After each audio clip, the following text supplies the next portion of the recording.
जैसे माताएं जब जल चढ़ाने के लिए जाती हैं भगवान शंकर पर, जब जल चढ़ाती हैं और जल चढ़ाने के बाद जो पात्र खाली हो जाता है उसमें शंकर जी के चढ़े हुए जल का 2 बूंद 4 बूंद थोड़ा सा जल वो अपने पात्र में झेल कर वापिस लाते हैं, उसको वापिस लेकर आते हैं। क्यों? क्योंकि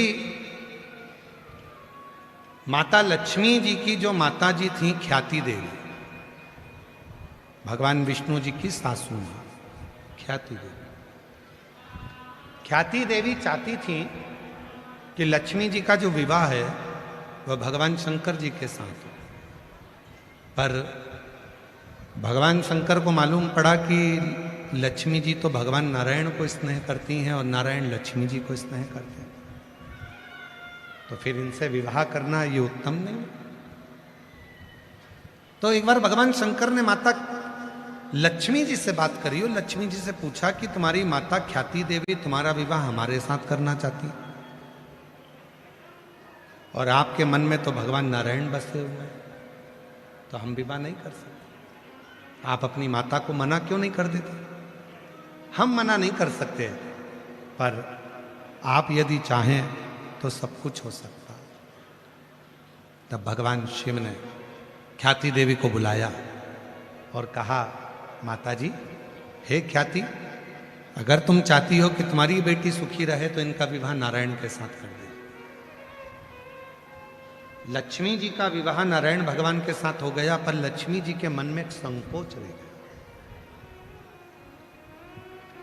कि जिन भोले बाबा ने, जिन शंकर भगवान ने मुझे नारायण दिए हैं, उन शंकर भगवान की मैं सेवा नहीं कर पाऊंगा। मैं सेवा कैसे करूंगा? मेरी माता ख्याति शिव जी की सेवा करती है,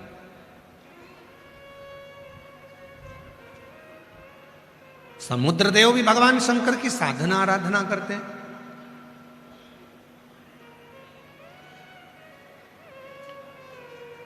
और मुझे भी सेवा करना है, तो मैं कैसे सेवा करूं? भगवान नारायण के साथ में लक्ष्मी जी के फेरे पूरे हुए और लक्ष्मी जी गरुड़ पर बैठकर जब भगवान विष्णु के साथ जाने लगी तब भगवान शंकर के पास आई। मुझे नारायण के चरणों में तो रहना है, उनकी सेवा तो करना है, वो मेरे पति परमेश्वर हैं,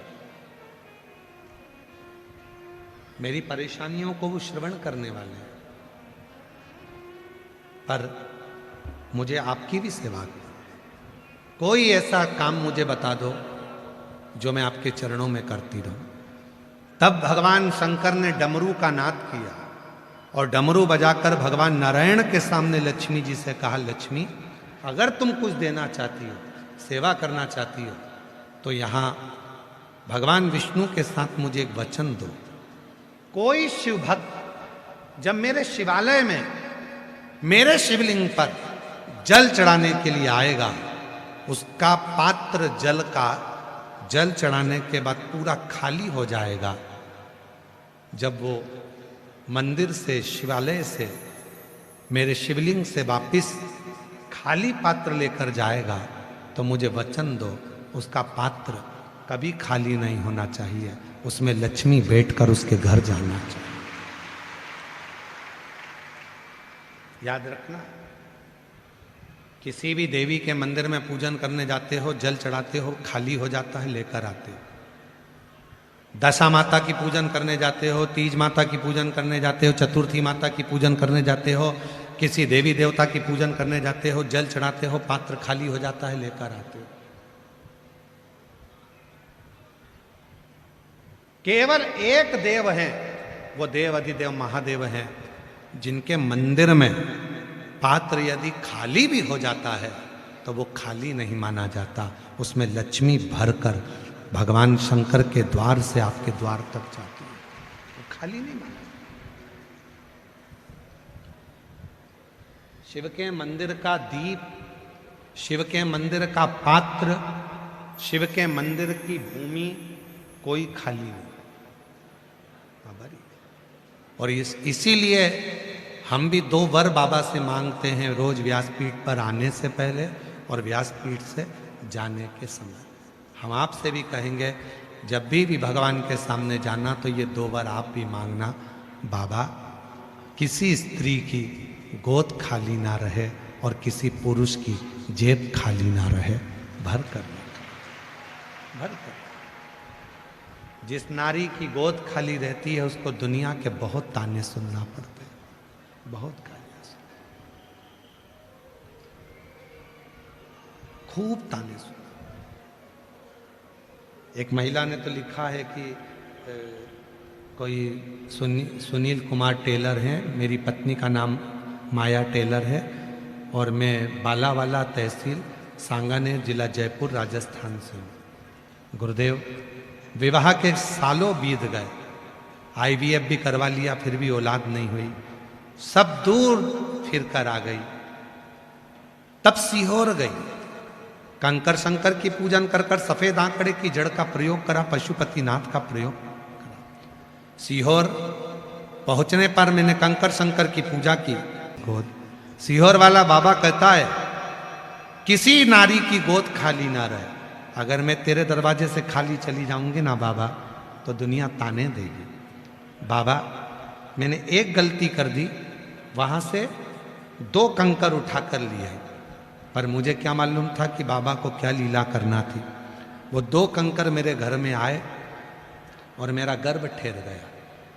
मेरे गर्भ में पहले डॉक्टर कहता रहा कि बच्चा ठहर गया है, एक बच्चा है, पर कुछ समय के बाद फिर डॉक्टर ने कहा तुम्हारे गर्भ में 2 बच्चे हैं, और डॉक्टर ने कहा इसमें से एक बच्चे की आवल लपेट गई है और दूसरे बच्चे की श्वास में कुछ तकलीफ आ रही है। मैंने बाबा का रात्रि के 9:15 वाला 9:15 का 1 लोटा जल वाला आंवले के जल का उपाय किया, और बाबा की ऐसी कृपा हुई कि मेरे बच्चे की धड़कन भी आई, आँव भी सही हुई, और बाबा की कृपा से मेरे घर में जुड़मा 2 बच्चों ने जन्म लिया, जिसका मैं फोटो लगा रहा हूं। मेरे घर में जुड़मा 2 बच्चों ने जन्म लिया, जिसका मैं फोटो लगा रहा हूं। बाबा, शिव साधना क्या होती है, शिव की भक्ति क्या होती है। एक बहन जी ने तो छाता भेजा है कि शंकर की छत्र छाया ही सर्वश्रेष्ठ छत्र छाया है। वह बहन है, मेरा नाम मधु रावत है, जयपुर राजस्थान से है। 35 वर्षों से माइग्रेन की तकलीफ थी, इतनी तकलीफ थी कि नींद में भी मुझे इंजेक्शन लेना पड़ते थे माइग्रेन के चक्कर। 35 सालों से यह इलाज चल रहा था। आप विद्याधर नगर में आए, वहां की मिट्टी को नमन कर कर मैंने कथा को श्रवण किया, और वहां की मिट्टी लेकर घर आ गई। उसी मिट्टी को रोज थोड़ी थोड़ी लगाती।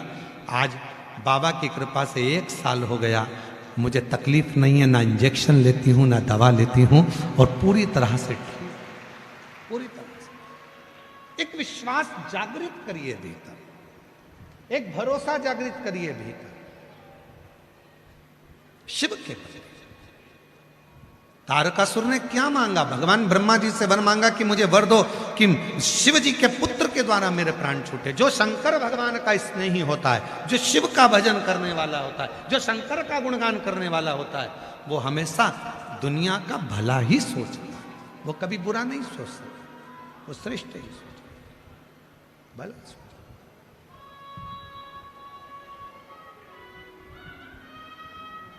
लोग कहते हैं हम शिव जी के मंदिर जाते हैं, लोग हमको देखते हैं, हंसते हैं, ताना कसते हैं, अपशब्द कहते हैं।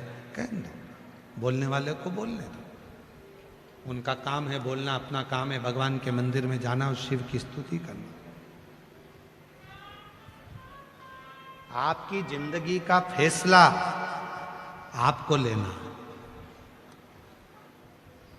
अपने घर का फैसला और अपनी जिंदगी का फैसला जब दूसरे लेने लगे तो समझ लेना कि तुम बर्बादी की सीढ़ी पर चढ़ गए, तुम बर्बाद होकर ही रहोगे। अपना फैसला अपन लो,